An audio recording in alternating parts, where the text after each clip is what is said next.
It's me, Capri. My mommy is the best. Super mom will be next. She helps mommy get their smiles back. To get those back. Others might go back. You wait for the show. Wash. Get ready for that super discovery. That super squad. Welcome to another exciting episode of Healing for the Soul podcast. It is your go-to resource for parents and want-to-be parents who strive for success without sacrificing connection and well-being. Each episode delivers actionable strategies and inspiring insights to help you build emotional intelligence and resilience for yourself and for your family. Strengthen relationships with yourself, your partner, and your children. Master parenting as an entrepreneur, even while raising young children. Discover life and parenting hacks that simplify your journey. Explore hypnosis and other healing modalities for a deeper transformation. This podcast isn't just about parenting and a fertility journey. It's about creating harmony, wealth, and alignment in every area of life. Let's get started. This is season 6. I am your host, Supermom Robin Stoltman. Today's episode is sponsored by Nancy Hart, and her story is amazing. Now, Nancy's recipe for happiness is to share ideas and deep thoughts and avoid wasting time in a superficial conversations and gossip. She traveled 6 out of 7 continents, having grown up in Manhattan in South Florida. She is a xenophile, preferring exposure to various cultures of the world over sand and sun. She graduated University of Miami with a BA in psychology, studied art appreciation in Europe, attended a Fashion Institute of Technology, studied Kabbalah and Buddhism, and traveled the parameters of the United States. Please welcome Nancy Hart. Hi, everybody. Nice to meet everybody. Thank you for having me. Well, thank you, Nancy, for being here with our audience. So I'm like, what's a xenophile? I'm like, did I even say that right? I'm like Xenophile. Yeah, xenophile. It's when you love culture. I love culture. I love to, for me, it's fun to go and have some coffee and sit down and just watch the parade of people go by and study them. Yeah, I'm a people watcher and a culture absorber and partaker if I can. I can learn so much. I agree. I did not know that that's what the word was, xenophile. Because yes, I love watching people, like when I learned the hypnosis, and then I've learned more studying of like personality traits. Like you can read a person's face, like when you're looking at a person's traits on their faces, their personality is shown on our faces and like our hands and our body. And then that's different than like the disc. And for personality, I'm like, I love this because it's kind of funny because you can see like some of the couples, like why they're arguing is because they're not reading each other's personality right. That's the reason why they're fighting. They don't know how to talk to the other person, and they want to talk the way that they've been, they've want to be talked to, but they don't like know how to do it for the other person. So it's kind of funny to watch, but I didn't know that was the term. So I guess I'm going to start using that term. Yeah. Because yes, I'm very much love the study of people. The face, the different way people look is called phrenology. So, somebody's got a big nose, a big ears, little eyes, big forehead. These are all things I write about, actually. I think it's in my second book that should be coming out either Friday or Monday. And my grandmother used to do that. And if I look at a picture, I can tell a lot about a person that happened when that picture was taken. I could read their thoughts and I could know things from them just through the phrenology. That is awesome. Because I know like there was one person one time that I was talking with, and they're like, your energy stays in a picture. I'm like, well, that's not true at all whatsoever. Like this is a couple years ago. Does. Yes. And I'm like, that's not true. And then I started looking at some of my photos, and like what you said, yeah, it does. Like the energy of who you are, like that's everywhere. And so now it's like that makes sense. Like with some of the used items, like when I don't go to thrift stores anymore, but when I used to go to thrift stores, like certain clothes Yep. Like you become the person That's right. who they were. And then like some of the items that I've had That's right. that I've gotten, it's like, it's weird, but people typically don't think of those things, but it's I like don't go they to leave their thrift energy all the stores. time. You don't know what you're buying. I mean, it's usually death or disease.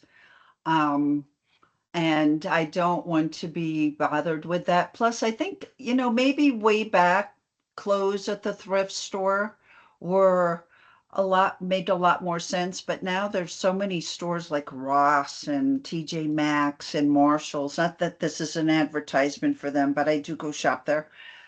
You can buy stuff at a really good, if you have to, on clearance.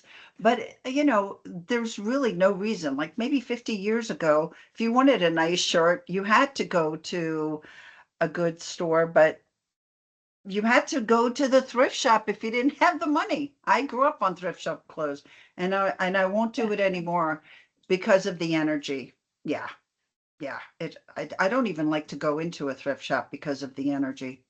There is a thing to Yeah. it.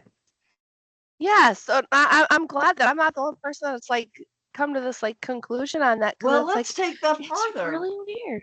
Let's Yeah. take that further because, like, let's say you have somebody you meet and you were like in a really good mood, and then Oh, they're not around anymore, and you're like, what happened? I was in a good mood before they showed up. Now I'm angry. I'm all thinking about this and that. I'm like, oh, it's like a circle. It's like the Olympic circles. yeah. We all do have energy fields. And if you're sitting in someone's energy field and it's yucky, you will leave feeling like who they are. And that's more of like a sensitive person's ability to pick up on that. Whereas some people are whatever, it's not unlucky or lucky. It's just an ability that sensitive people do have. I have that. And I think being sensitive is a good thing. I was told it was bad growing up, and I think it's a great ability. Oh, it's very much needed, I tell you. That's why I'm like, some of the people that have asked me, like, well, can you really do hypnosis online? Well, yeah, you can do anything online, but everybody's got their intentions. Is it good or bad? I'm just saying. But it's like, you can still feel energy through the computer of the other person.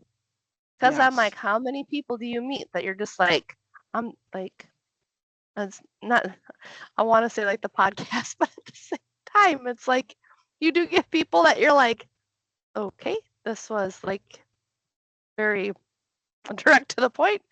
And then some are just like, hey, this is all good.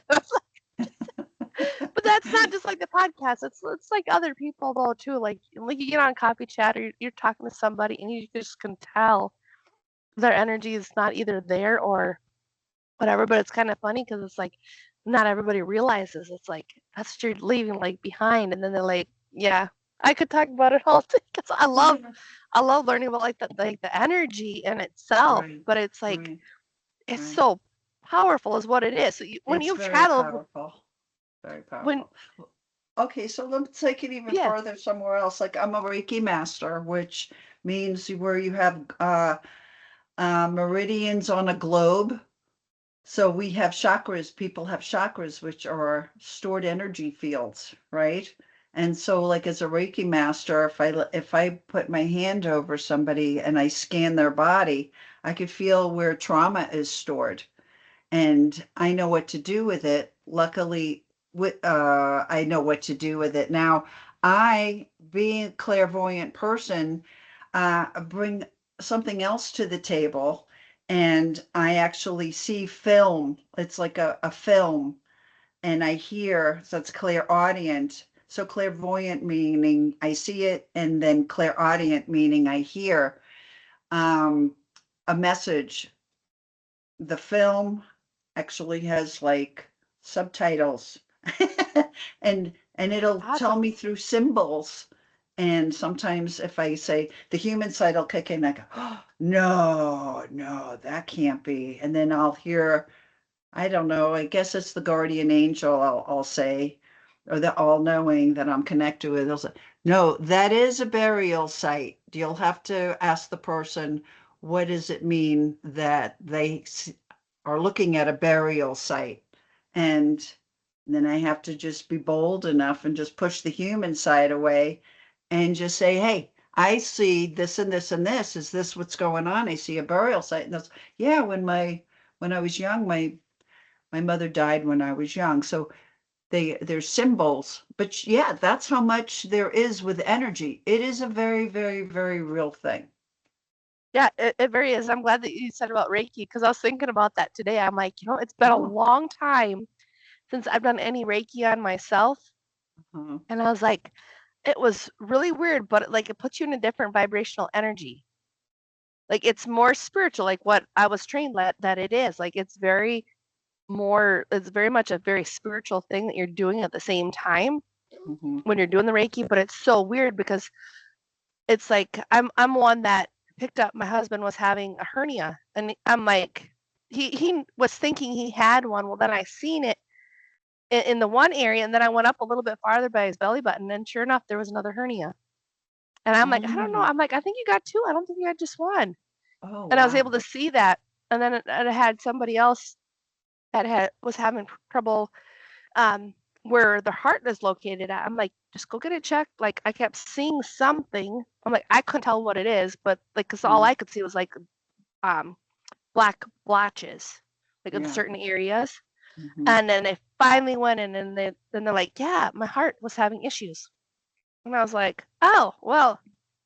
And then I'm like, well, then I've been told that I'm the medical intuitive. And I'm like, well, yes. And you don't want to know some of the things that I've picked up with, like when a woman's had an abortion, like I picked that up and I seen that. And it was horrible because she didn't even tell me.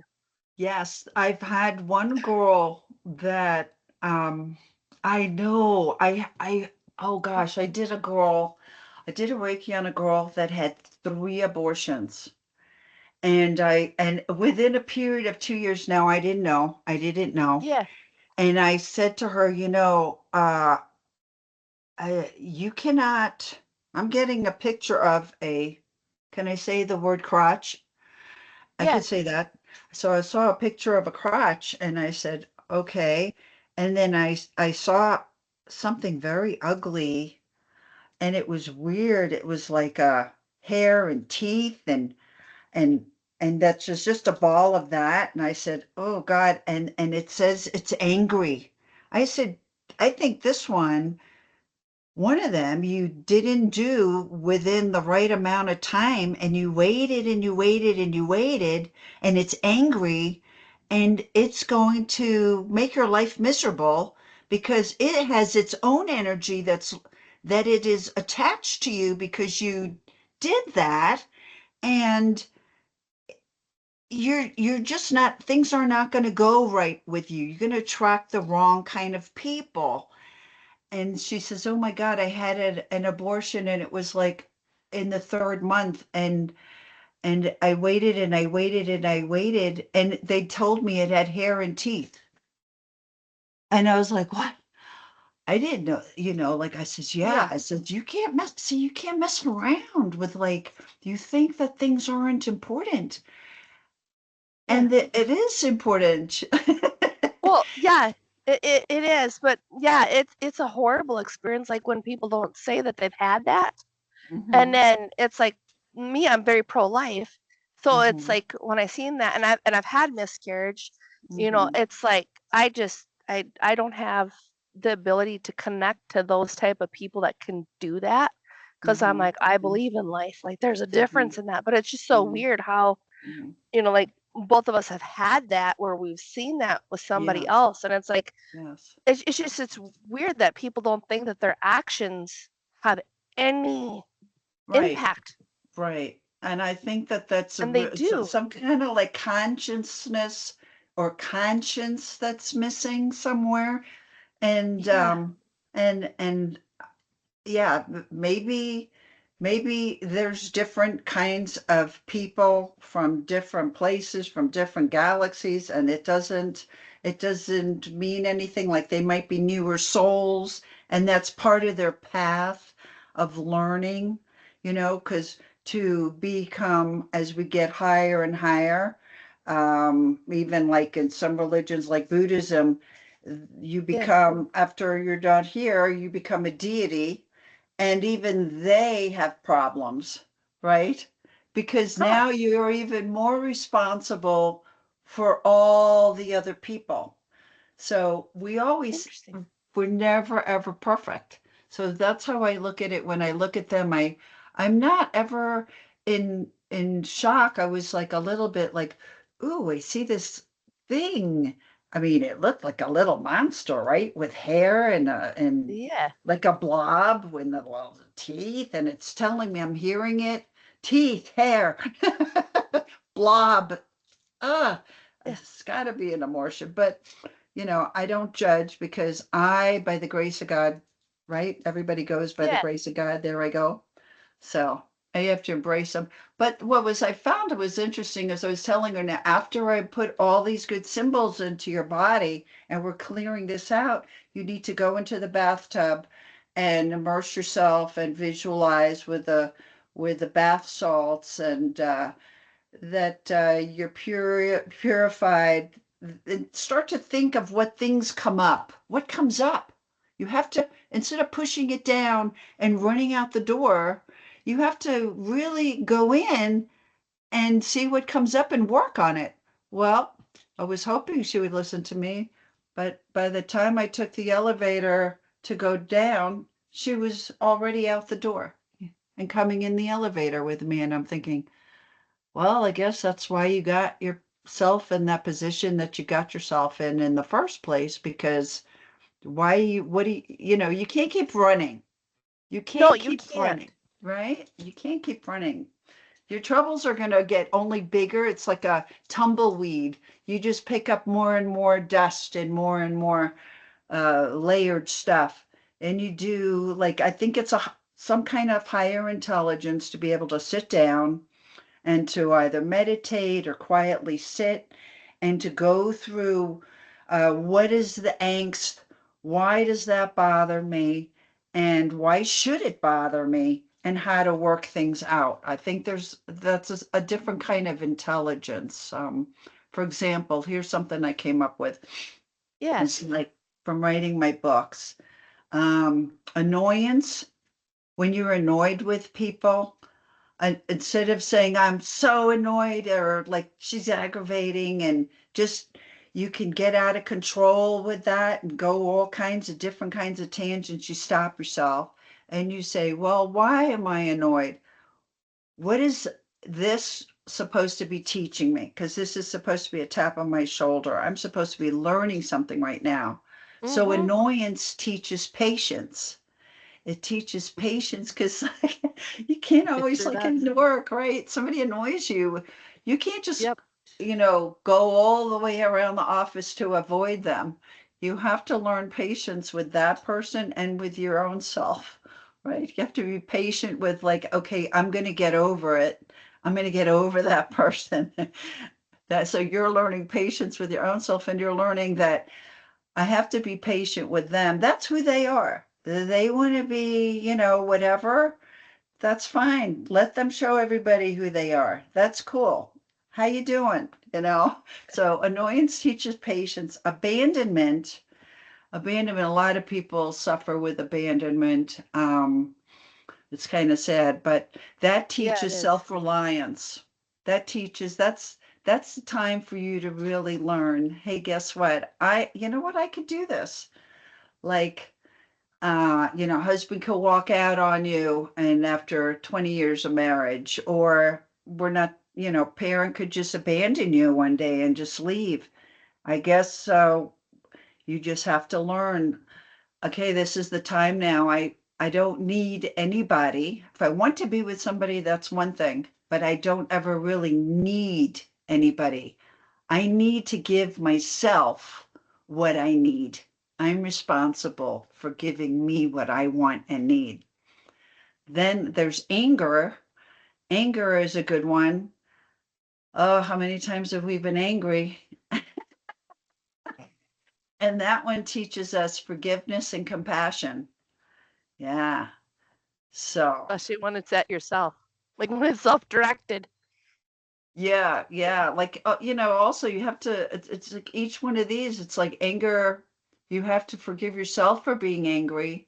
But when someone's putting anger on you, you do have to forgive them, not because they're forgivable. You know what I mean by that is like, it's not what they're Yeah. doing. It's what you have to do is, if you don't forgive, it's like a, it's like a festering that goes on. You have a little cut, and that anger gets bigger and bigger, and the cut gets bigger and bigger. So instead, if you just say, and you really start telling yourself, I forgive them, I forgive them.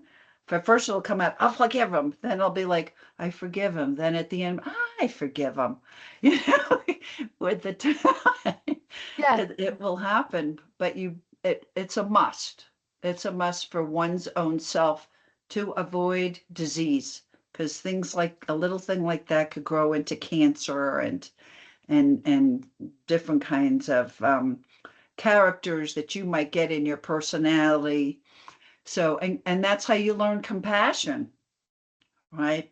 Look at somebody and you say, you know what, I really instead, wow, look at them. Like, that's, I am glad that if I had those characteristics and that life that that person had, and I didn't work it out, and if I don't work out my own, that's what I will look like. So that's what their purpose is in your life at that moment, is to realize you don't have to be like that. You can True. have the compassion and say, wow, whew, okay, I'm compassionate to you. I don't want to look like that. So I'm going to learn, what is it that I've got to do not to look like that. Act like that is what I don't have to do. Good. That's not what I'm not going to act like that.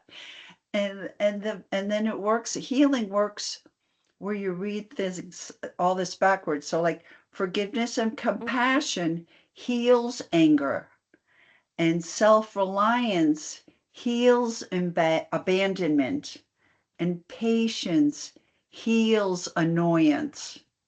Yeah, yeah. So those are my big ones that I learned. And then last one, anything with power over you teaches you how to take your power back. You got to take your power back. And that's how you take your power back, was with through the things I said before. Yeah. Well, no, and that's extremely powerful too, because like if you think about it, a lot of people, they give their power away so easily, and then they get mad, and it's like, well, you're the one that did it. Like it's kind of like when people want to say about guns, it's like, well, I've seen them. I've been in a gun shop. Guess what? Not a single one of them got up and did anything to anybody. It was a person behind it. It's like it's about as dumb as when people blame, like when people blame the guns. That's about as dumb as like a fat person blaming the spoon. I'm just saying, like that's like the automatic thing that I think of. It's like you can't blame the spoon. Right. You just can't. Like that was just like your choice, Well, But I mean, like, how I don't know who said it, but now it's up in my brain right now. Is like, what's eating you? Like when mhm, you're like a person that's heavy. Like me, I mhm, got all the kids like 12 years in a row pregnant. So I'm like, there's a thing, my case. But right. it's like what's really eating you? Like that's what Mhm, you're running away from, but you're using it mhm, for food mhm. instead. Food, drugs, Yeah, that's drinking. another one people run. It's the same It's thing. all it Or is. never Or the sitting scrolling the alone. internet. The Yeah, scrolling. yeah. Oh, the scrolling, or always being Yes. out and having to be with people. People that say, I can't sit home on a Friday or Saturday, or I never sit home alone. If I sit home alone, I am depressed. I'm like, okay, but don't you see that's a sign of something? Because if you can't Mhm. sit alone with your own self, why would you want to think even that anybody wants to sit with you? They don't. They don't. Guess what? They don't, right? No, we're supposed to not complete each other, just complement each other, right? But if you, gosh, it's really, it's a horrible thing. Loneliness and being alone is definitely two different things.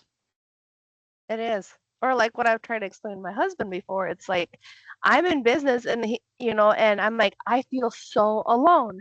And he's like, but you're not alone. You got me, you got all the kids. And I'm like, no, but I'm alone. It's a different loneliness. It's not Hmm. the same as, It's it's not not the same. loneliness.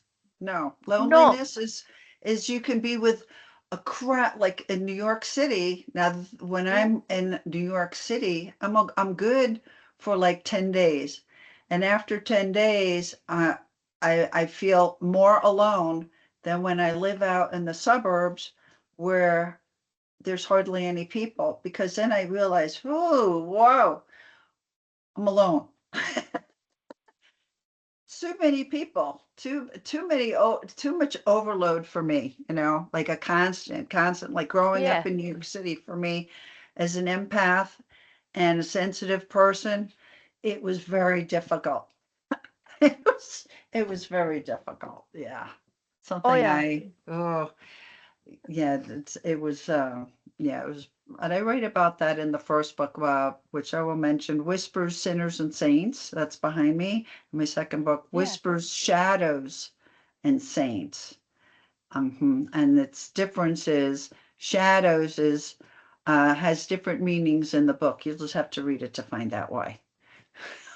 Well, no, I appreciate it very much on that. So, what inspired you to write the Whispers, Sinners, and Saints? Because that's your first book. Is this like a series that you're writing? Yeah, it's a series, but each book is standalone.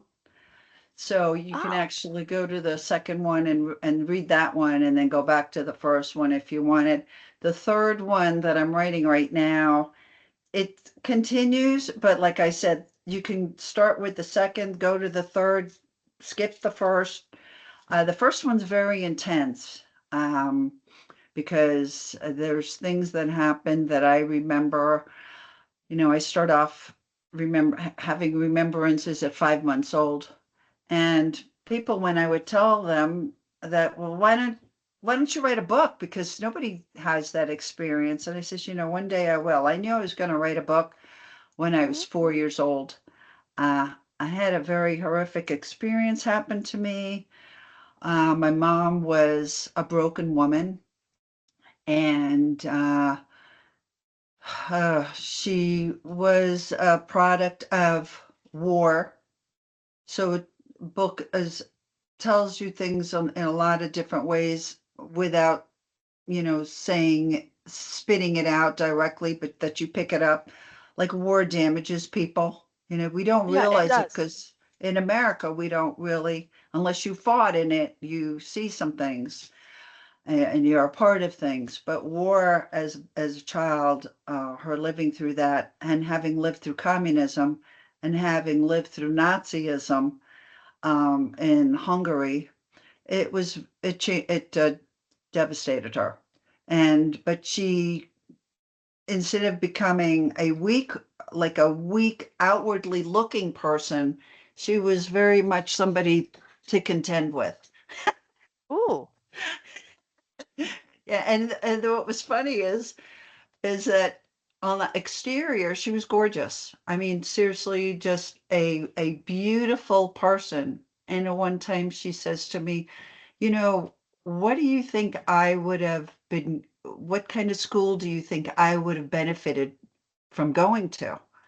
I think I was about 10, and I said, I think you needed finishing school. And she said, finishing school? Although I don't know if there's even such a thing as that I don't today, even know but what it is now. I yeah, can't I remember. guess I've that's a heard it thing. Like they before. don't even know what that is. But that finishing school is when they taught you how to act properly and how to be a Oh, lady. oh, Some of us okay, could yes, benefit from I some of remember. that. Yes, I yeah. think some of us could benefit from that, with people scrolling all the time on the internet. We don't even have like social politenesses, maybe sometimes. Well, she didn't have any politenesses. And so I said to her, you're beautiful exterior, but once you open your mouth, wow, I don't even know how to explain that. So my mother was really something else. And she had a very short temper. Um, and she had nothing good to say about anybody, and not even to me, about me to me, about me to anybody, about anybody to me. But the thing was that how to survive that, at a very, Yeah. I didn't have a father, never knew my father. I had my grandmother, who is the saint. She's always the saint in my books. My mother, I call the sinner. And Whispers is actually an all-knowing omniscient that I've had contact with since before being here. Being here meaning before I was born. That was the first time I recall having communications. So at 5 months is when it became solid that I had an out of body experience because I was neglected. And I saw myself from outside of my body looking down, and I Yeah. was sloshing around. I was just like a red blob. And I've not seen anything like that. I mean, what have you seen when you're 5 months old? You look around and you see the walls, right? But this, I'm looking down and I see that this thing is screaming and it's sloshing around. And I said, what on earth is that? What is that? And that's when Whispers came in and said, that is you. And when he told me that was you, I snapped back into my body and I said, hey, I've been crying for somebody to come and nobody's ever come. And he said, well, I'm here and I have come a few times in and out, but you keep pushing me away. And I was, yeah, I do. Why do I do that? You all, and I realized like he's always with me. And Yeah. so whenever my mother beat me, which was quite a bit, anytime she saw me, laid eyes on me, there was something that she couldn't control, which later on she said she had a bad habit that once she started something, she couldn't stop. And I was like a human punching bag. So all her, whatever in life that she had gone through, which was quite a lot, she Yeah. took out on me. And, she beat me till I was unconscious. I mean, we're talking pretty bad. Wow, that's horrible. Oh yeah, it's horrible. I mean, go to the doctor. I could prove it through my body. People think the doctors say, "Gosh, you were in a really bad motorcycle accident." It's three. It's just amazing. So, my body still has, talk about the energy. It had worked its way in there, and it hasn't healed.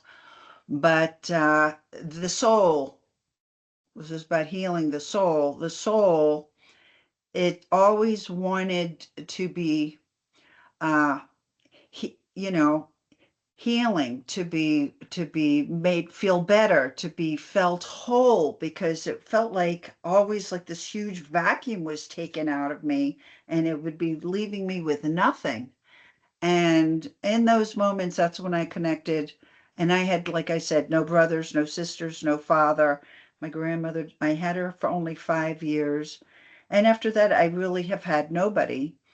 Um, so I would go and I would cry very deeply, and Whispers would always come and give me advice and, um, wisdomous words and explain, and the connection with him has only grown as I have grown and got older. Yeah. Well, no, and your story being obviously it's very traumatic what you went through, and then also what your mom went through, like for being the product of the war. So was she in the Holocaust then? Yeah, yeah, she was. She was a child of the Holocaust. So everybody in the family was taken away. And she remembers seeing her mother, which was my grandmother, which was the saint, being roused out, which means, when you rouse somebody, that's what they were yelling. The Germans were yelling rouse, which means get out, and taken away to Auschwitz. Now my mother didn't even know that my grandmother had the numbers on her arm. So when I was a kid, I thought it's like first grade or kindergarten. I saw some numbers on my grandmother's arm on the wrist, and I said, "That's not her phone number. I mean, what is this? You're writing numbers on your arm? I don't understand. That's not our phone number. It's weird." And she Yeah. goes, "You never saw that. You never saw that." And when I told my mother later after my grandmother died, because I promised my grandmother I would never. Oh, my grandmother said, "Promise me you'll never tell her." And I says, "Yeah, I won't." But my grandmother Yeah. was dead, and I was like, "She had numbers on her arms. Like, what was that?" And she says, "She never had numbers on her arm." She denied it. Now I don't know if she denied it because she denied all the way until I was 38 that I was Jewish, and that I don't know if she, or did she mentally just like throw that out? I don't know. But yeah, it was yes, that she was in the Holocaust and it did affect her. So for example, for me, I didn't know I was any kind of Jewish until I was 38. I remember going home in kindergarten Yeah. and saying, "Ooh, I'm going to find out what's going on." I think, and I remember we lived in a tenement, so I had to walk up 6 flights of stairs and thinking I could see it in my mind visually, Yeah. uh, that I said, "Ooh, I'm going to ask her what I am." And I go, "I wouldn't be surprised. I bet she's going to tell me I'm an alien." I, I'm a kid. I'm only like 5 or 6. I thought, so she's gonna Yeah. tell me I'm an alien. And then I says, "Mom, what am I?" And she goes, she put down her paper and she says, "Okay, now is the first time we're having a decent discussion." She says, "You are whatever the people around you are. If they say they're Catholic, you say you're Catholic. If they say they're Protestant, you say you're Protestant. That's what you are." And I because everyone was going through communion, and they kept saying to me, "What are you going to go through communion?" I'd gone through nursery school, was a Catholic nursery school. So Yeah. boy, was I confused. And she goes, "Well, you figure it out." And I was confused, but I think in the same as I got older, I thought it was the Yeah. really the best answer, because it put me on a path to becoming a xenophile, because I examined all different cultures and I examined all the different kinds of things, Yeah. um, and I'm a little bit of everything. Like I study Buddhism, I practice Buddhism. I love going into Catholic churches. I love Orthodox Greek churches. I don't care what it is. I love Jainism. I love all the different. So I think as long as a person is good, and nice, I like them. That's my religion. I like people that are nice too. Like that always helps. I'm just saying, I don't like when people are mean. I'm like, what's wrong with them? Yeah, What happened to them? But it's like, yeah, even at that, it's like that's extremely hard. Um, having that in the genes, like, um, because like the trauma, like the body holds on to like the generational trauma is like what I was thinking of is like that right. holds on. That still affects. Like, how old was your mother when she went through that? But she Because was did she even have numbers though? No, no, she didn't. She did not. Okay, so my mother, yeah. my grandmother was very smart, and she had to. Mhm. They were very poor, but she worked. Um, I think so. It was like 20, two shifts, right? So 16-hour days. So she can afford to buy baptism papers for my mother when my mother was a young girl, because she Mhm. foresaw what was going on. And so my mother was also an illegitimate child, Mm. that my mother was dating a blue blood, which is royalty. And when she got pregnant, the person kept saying, "Yeah, yeah, yeah, it'll be, we'll make it right. We'll make it right. We're going to get married." And after the 3 months time, nothing happened. And so here you had a poor Jewess in, back in 1932, having a Yeah. child in Europe. Forget it. It was that being spit on all different kinds of levels, and people circumventing, or like perverted men then hitting on it. Yeah. So it was very difficult. Grandmother had no friends whatsoever. But the way my mother did not get to go into the, or circumvented the, um, being deported, is she had baptism papers. So while her Oh. whole family was taken away, uh, she had a grandmother that was so skinny that, and the bed had a dip in it because it was a hay bed. Oh. So she's Oh. Yeah. laying in the hay bed, and when Yeah. the Nazis came in, they were poking around in the bed, but she was so skinny and she was sunken in, and luckily they didn't pierce her body, that she was the only survivor that stayed in the ghetto. And my mother would go in and out of the ghetto because of her papers. She could go in and out to maybe take Yeah. her, like, I don't know what, um, some kind of food that she found somewhere. Sometimes the grocery store had, been bombed. And so my mother would be Yeah. in the rubble and finding a heel of bread, something like this. And so Wow. she'd go in and out of the ghetto. Yeah. To get, and one day she went back and she was hugging her grandmother in the bed, and she said this like quite a lot. She repeated herself, but she woke up and she didn't know why her grandmother was so cold in the night, and in the morning she was hugging her, and she was dead. She was hugging a dead carcass. Is that the word? Carcass? I know Dead, that's for a dead animals, body. but Yeah, I yeah, think so. Like a cadaver. carcass is a Cadaver cadaver. is Yeah, human. Yeah. yeah, yeah, yeah. She had a tough life. Mm-hmm. Yeah, that's horrible. Mm-hmm. Because I'm like me, I've always been so fascinated by World War II. Mm-hmm.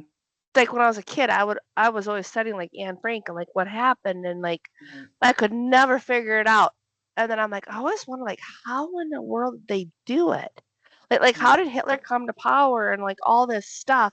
Because there's so many kids, they're the Gen Z, and like I'm not picking on them Right. necessarily, but Mm-hmm. there's a lot of people that have zero concept that socialism is communism. It's the exact Mm-hmm. same thing. And Mm-hmm. any way they Mm-hmm. want to slice it, it's horrible, Mm-hmm. it's bad, don't do it. And Mm-hmm. then like COVID was like the first example I got, like the awareness of like that's how Hitler did it. That is exactly how he did it. Well, you And mentioned it's guns how before. how he did it. Yeah. The thing is with the Jewish people, why it's so important to have guns is Yeah. because why were the Jews were able to be taken away and deported? There were There's no no guns. guns. That was the first thing they did, to take the Hmm. guns. How are they going to stand up to somebody that has a gun? They can't. Their guns were taken away. This is what people don't like. They missed that part of history, or they did not even teach that in history. And then, speaking of communism and all that, I went back when Hungary was still in communism. I was 17 years old. That is written about in my third book. And Yeah. all the things that happened and how it happened, all that is in my first book. The poor people always blaming Jews for having all the money. And here, my family, unfortunately, was poorer than the poorest people, and they were just trying to survive, having a couple of potatoes between 7 people in one room that didn't even have a toilet. In the building they lived in, there was one bathroom for I think my mother said, if I believe this, 150 people. And so excuse me, Wow. but the pots of urine would just be dumped out the windows, and it was beyond. So uh, this is why compassion is important. And this Yeah, is it why is. it's like, you could take a big world and you could take it and put it, make it so you understand it, put it in simple terms. And if you have a classroom of people, or if you've ever, I mean, you lived your life and you could think back, has anybody ever said anything bad about you that wasn't true? Listen, if you've lived as long as I have, at least you've seen it done to somebody else. And for example, they're blaming that person for, let's say, stealing a purse. And you're looking at this person, you're like, I know this person. What are you talking about there? They stole the purse. So by just having some compassion and not just believing like, oh, it's something to do on Saturday, I'm going to go march in the riot. No. What, who is behind it? Is there not Yes. somebody that's, who's benefiting from that? Know what you're doing. Just be aware of what you're doing. And in communism, you think that everybody is doing well. It's even greater poverty. Only the Oh, yeah. top 1% have everything. Yep. Look at Putin. He has how many millions and billions of dollars, and the other people are all worrying about buying bread. So you really have to look into it. And what looks good on paper is not necessarily what works in real life. And communism is not something that works in real life. That's all from my family's experience. I mean, I'm first Yeah. generation born here. I'm a great patriot. I love America. This is where everybody would love to come to. Why was everybody wanting to come here? Because it was so great. But now this influx of people that have been coming here, it's like, are we really, if America's great, why change it? Why are we changing? Exactly. Right? Why Yeah. are it's such a great place. Are the people that really coming here, do they really love America, or do they want to bring America down so that another country could be, lifted? Are the spies, this and that? I mean, there's a whole bunch of Well, stuff there. well, yeah, there definitely is. That's why I'm like, oh yes, now we're on to the topics. I'm like, I I don't got I don't have very many of these deep conversations like with anybody, but it's like some of those things I'm like, people were not thinking like they're missing like a good majority of the people like there's a reason why 95% of the world doesn't have their stuff together. Like they're just like the average drifters. Napoleon Hill calls them drifters. Like they don't know Mhm. where they're going. They have zero concept that everything that they're doing in life, they're creating it. Like when you said about like for the guns, that was the very first thing that they took like what you said, they took the guns, and then like even before there was the concentration camps, they rounded them all up. They had them in the ghetto. So I knew what you're talking about, like for the ghettos, is that Yeah, that's what they did first. yeah. Not first, but like that's one of the things that they did before they had the camps. Mm-hmm, And then it's like mm-hmm, here in the U.S. For I remember in high school, we had to we could not necessarily do like we couldn't talk about World War II for like one of our history lessons but I mm-hmm, found out about Japanese internment camps. That was like one of mm-hmm, my assignments, and I had to go research. And I'm like, what's a Japanese internment camp? Because I'm like, I never heard them. They were never in the history book. mm-hmm, And then I went and I found out about it, and I was like, oh my gosh. I'm like, the US had that. It was not as bad as the concentration camps. They're more like the ghetto for like the concentration camps. Like if a person has to compare, they're very similar. But they did that in World War II. And mm-hmm, nobody talks about that in the US because they've mm-hmm, made it into a race card. And I hate when people play the race card because I'm like, okay, if we're going to play black versus white, mm-hmm, what's the intention behind that? Like to keep it fueled. And then there were mm-hmm. certain Well, areas that were yeah, talking about having yeah. segregation again. I'm like, no, we do not want segregation. And like, go study why the abortion industry, where that got started, Margaret Sanger, she started it just because she did not want the Black people around. And it's like, if you go really study this, if people really do their research, it's like they've got some nasty things that have happened. But that Japanese internment camp, like, I'll never forget, like, when I learned about that, I'm like, the US has done some bad things, like very bad things to people too. So it's like, I understand like some of it, but at the same time, it's like the World War II, like that really just, that's one of those, like I said, like COVID was like the closest thing I understood how Hitler came into power. Like he used the repetition, the three, because the brain does better with the three. Like he used the power of the three against people, and then he like made it all the Jews' fault. And then like what he did, like, was so much. He was so good at manipulating people. And a lot of it was through propaganda. Yes. And then people have a thing, well, if you say it enough times, people will believe it without fact checking it, and peers will say it. So, oh, it must be true because now everybody's, but schools do that. Yeah. Instead of, that's what's nice about, being diversified. And I like going to church. I like listening to my Buddhist thing. I like listening to all the, diversify myself so that I can hear what more people are saying, as opposed to just pigeonholing myself into one little place. You get a wider perspective. And then if you don't feel comfortable with that, then why not? Why don't you feel comfortable with that? Because that might take a little bit of looking into, or like Einstein said, the greatest thing to be intelligent is to be curious. Be curious. Yeah. And the government does not like that either, because if you're curious, you ask too many questions, then you're a threat. And that's what I've told everybody. I'm like, the reason why people don't want you to know something about yourself, this is the main reason why nobody wants to grow themselves. The main reason I've pinned it down is because if anybody knew how truly smart and capable they were, then they'd have to realize all the BS that they've told themselves.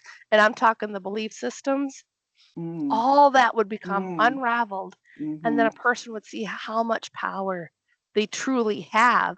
And that scares them, because we've been programmed. You can't have that. That used to be the strength in America, is that's what made us strong, is that we had the freedom. And when I learned that is when I went to Hungary for a visit, because my mother wanted to show me everything in Hungary, and there was still communism. I don't know what the right term of it is. I was going to say I almost lost my mind, but not to be able to speak my mind as to how horrible the beans were in a soup, something that simple, that I could be taken away into a gulag for complaining that the beans are too tough. Who cooked this? That almost took us into the gulag. My mother forgot where we were, and she said to the manager, "You serve this bean soup. The beans are tough." And he says, "Oh, so who should I tell the authorities that is complaining about the bean soup? Nobody ever complained here before." And my mother was like, "Whoa, I forgot where I was." Oh, she says, "Oh, I just have a bad sense of humor. I just have a bad sense of humor. I never had better beans in my life." That's why I thought I could say that. It was funny. And let me tell you, that paddy wagon was outside the restaurant. And oh yeah, they literally would go around. If I didn't get stopped 3 times a day, ask for my passport, which were like over there, they had, like, they just called them papers. If you could prove why you were okay not to be at work at a particular hour, or why, let's say if I was not working and my paper said I was supposed to be working, in the paddy wagon into the gulag, and which is, you know what a gulag is? No, but I'm assuming it's bad. It's bad. I went to go, so there's this place in Hungary called the House of Horrors, or is it the House of Terrors? I think it's the House of Terrors. And it's in the middle of the city, but nobody knew where it was. And everybody knew one person that would disappear for at least 2 weeks or maybe for life. And if you didn't know anybody that had that happen, then you were the one that it happened to. And it was like they would have torture. They would torture people. So they would have like uh Solzhenitsyn wrote the book Gulag Archipelago. It's actually of that place. Because when I was there, I asked the guide, I said, I read a book, Gulag Archipelago, and everything matches up to that book. Is this that place? And it happened to be that place. He said, yes. So they'd have hangings, they'd have like cells where they threw people in, raised the cold water, freezing water, and 5 people in there. And, no bathroom, right? The water Yeah. is up waist high, and people would die from the freezing and just leave them in there. They would have terrible things where they would put a pencil. They would have you stand on a wall naked, men and women together, and you would have to hold the pencil up with your forehead against the wall. Now, they would have, if the pencil, when the pencil fell down, you were, shown to get an electric shock in your genital area. That's what they did with you. And the last person standing, the I just last think of that's person, pain. yeah, after Yeah. 24 hours, and you're so the only person that would walk by, the last person was the one who escaped that torture, but he would also probably be the one that walked away with the pencil in his head, walking away with the pencil sticking out of his head. And why? Because they'd rather stick the pencil point in their head. They would jam it into their forehead, not to get the electrocution in the genitals. And then you're out on the street and you would see in the middle of their forehead a little pencil point lead in their forehead. And you'd go, oh, yeah, I know what happened to him, you know? I mean, that's a gulag. These are the kinds of things that happened under communism. You can't talk about anything. You wanted to talk about anything, everybody's place is bugged. Everybody's place is bugged.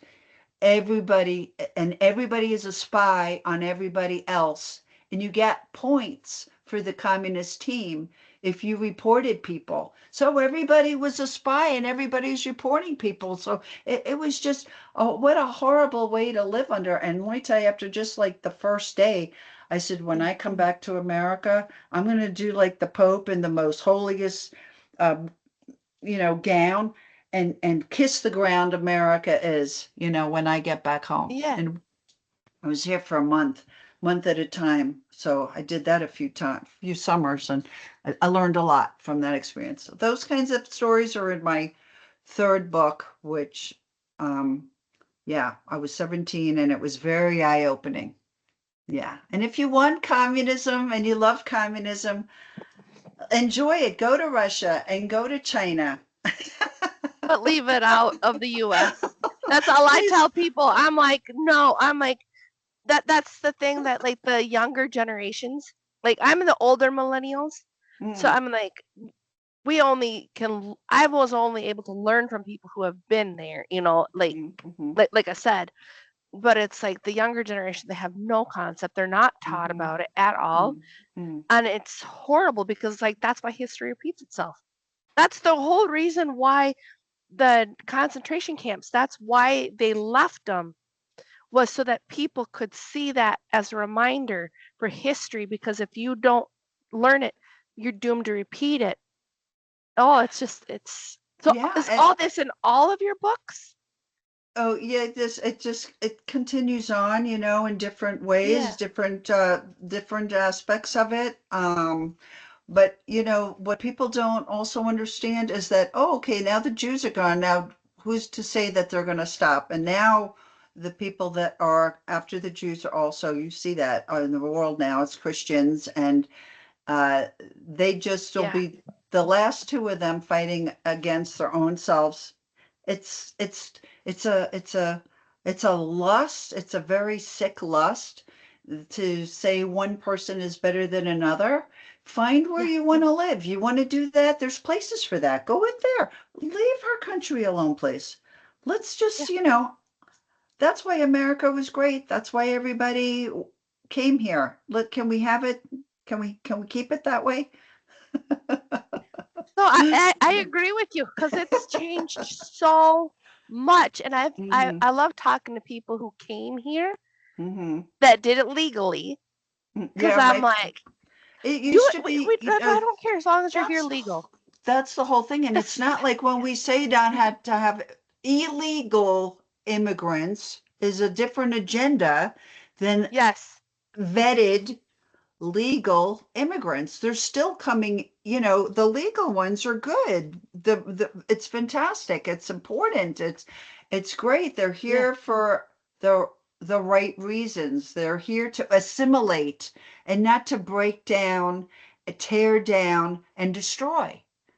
And Yes. there's nothing The wrong with that. illegal ones are doing it, and then like the people are like, when the people are trying to protect the illegals, I'm like, something about they're called illegal, they're called aliens, they're Hmm. called that Hmm. for a reason because Hmm. they're criminals, because Hmm. they came in criminally. They broke the Hmm. laws. There's Hmm. laws in this country, you have to follow them. If you don't Yeah. follow them, you need to leave. That's just how it works. And like even at that, it's like I feel bad for all of the people who came here legally because they've seen how these illegals have destroyed America. And it's like, how do you destroy any country? Or better yet, how do you even destroy yourself? You don't know yourself. You choose to escape it, like what we said in the beginning.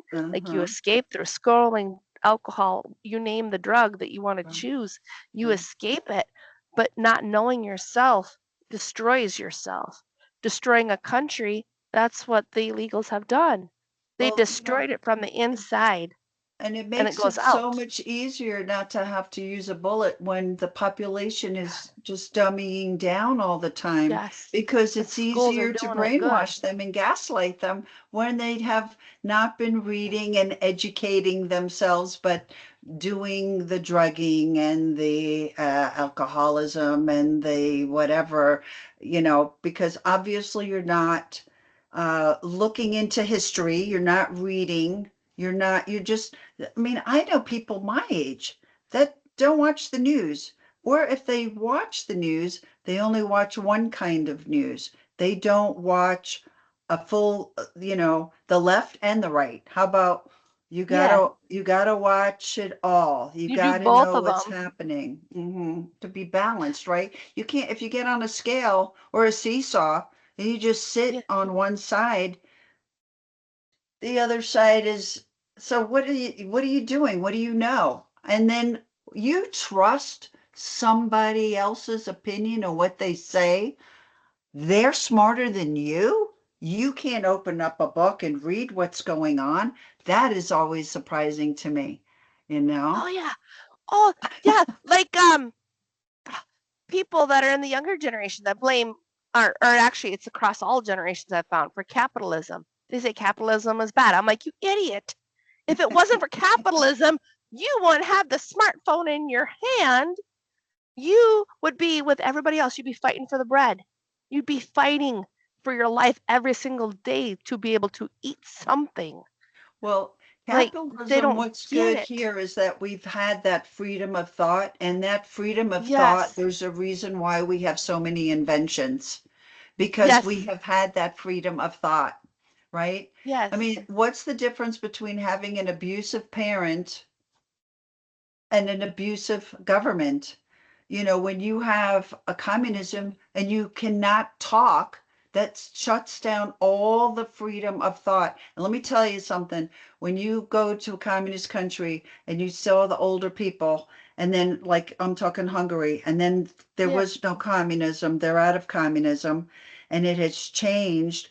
you would go to the older people that had lived through communism and you would just say, hey, first you always have to say, hello, I hope you're having a nice day. That's nice. Do you know how to get someplace? I'm using the bus. I don't know what I'm doing. And so you ask an older person, I'm talking over 40. They will look straight ahead. They will not even look at you because they have been scared to living death, right? They are afraid of everything and they've just been conditioned, mind your own business. Now, you go to a kid 20 years old and you say the same thing. Oh, yeah, I'm getting off there. I'll show you. Look at the difference in the personality. It's this is what communism does. This is what brutality does. This is what you are not important. What you have to say, you just have to get, we take your money, you work, you get nothing, but the 1%, only 1% has everything. You are nothing. You are nothing. And what people don't know is like, okay, also with communism, when I was there, at you go to junior high school, middle school, and if you are not on the top of your class and you are, you're not doing all well, they already know by middle school, 7th grade, what your plan is for life. So if you are smart, you can keep going to school, but you have so much pressure on you. If you are not good, you're going to be cleaning toilets, but not just now, until the day you die. You are cleaning the toilets. And at the same place, you don't even get to move around to different places to clean toilets. This is your job. And I saw that. That you would see people that were just stuck in a dead end job, never having the hope that, hey, you know what? All right, so now I'm cleaning the toilets, but I'll scrape some money together and then I'll go to school. Yeah, there's no opportunity like that over there in communism. That's it. That's it. Done. You're done. What hope is there? No hope. There is none. And forget about being gay. Oh boy. No. This is just very, and you are just a person to, it's like you have to go through, you have no feelings. I'm on a bus one time. I was going to Bratislava from Hungary with my daughter, and they were showing a very cute movie about dog. I forgot the name of the movie, but I started sniffling when the owner of the dog died, and I'm on the bus. So we're in a communist country, and oh my God, Esther, my God, it's so sad. And my daughter, she elbows me. She goes, "Do you remember where you were?" And I'm like, "Oh yeah." I cough. I go, yeah, I'm good. Yeah, because you can't show any kind of emotion or weakness. It's not okay. It's not okay. So people, go take a visit there. See if you like it. If you like it, you can move there. Have fun. Enjoy your life. that's how I'm like I said, I've studied so much, but to actually hear from you who has been there, that is like more eye-opening, more powerful than like just reading about it. Because like I said, I've read, I've studied, like I understand the concept of it, and it's like you said, it's good on paper, but it does not happen that way. And that's why I'm like, communism is happening here in the US. And it's like, it's not the socialism, it's communism is what it is. And we're headed for it. And it's so bad they don't even want to say it what it is. That's how bad it is. No, that's why they want to change it. That's like, why they're saying socialism. This one we can, it sounds a little bit good. we can't say communism because they know how bad that is. Yeah, that says a lot. They've changed the words every single time. As always, I just want to thank you for your time and energy while listening to today's episode of Healing for the Soul podcast. Be sure to like, share, comment, and subscribe to Healing for the Soul podcast wherever you get your downloads, you're listening to your podcasts, and keep coming back for more episodes. Thank you, everyone, for your time and your energy while listening to today's episode of Healing for the Soul podcast, which also can be found on YouTube.